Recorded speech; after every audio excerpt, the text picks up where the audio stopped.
नमस्कार. मी पहिल्यांदा सर्वांना खूप खूप आभार मानतो की आजच्या दिवशी आम्ही सकाळी 7:30 वाजेपासून आम्ही ड्रग फ्री अहिल्यानगरचा कार्यक्रम घेतलेला होता पोलीस मुख्यालयामध्ये.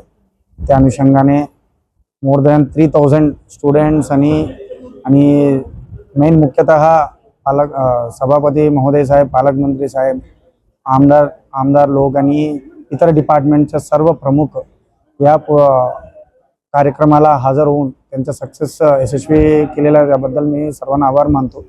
मुख्यतः या उपक्रमाचा मुख्य उद्देश माननीय पंतप्रधान नरेंद्र मोदी साहेब आणि मुख्यमंत्री श्री देवेंद्र फडणवीस साहेबांनी जे सुरुवात केलेलं आहे की नशामुक्त भारत, नशामुक्त महाराष्ट्र, तो त्यासाठी आम्ही आमच्यातर्फे असा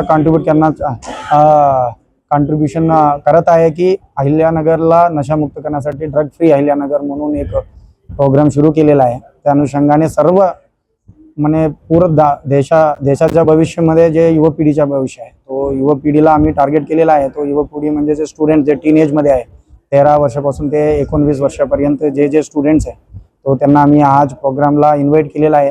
ते स्वतःतून ते प्लेकार्ड्स बनवलेले आहे. ते अँटी ड्रगबद्दल जे कोटेशन्स आहे ते स्वतः बनवून हा रॅलीमध्ये सहभाग घेतलेला आहे. आणि या माध्यमातून म्हणजे या प्रोग्राम माध्यमातून सर्व अहिल्यानगर नागरिकांना मी आभार मानतो आणि विनंती पण करतो की तुम्ही तुमच्या घरीमध्ये जे युवा पिढी असते त्यांना नशामधून दूर राहावा आणि जे मोहल्लामध्ये आणि जे तालुका स्तरावर आणि पूर्ण जिल्ह्यामध्ये ते नशाला दूर करावे आणि पूर्ण जिल्ह्याला ड्रग फ्री म्हणून घोषित करावे.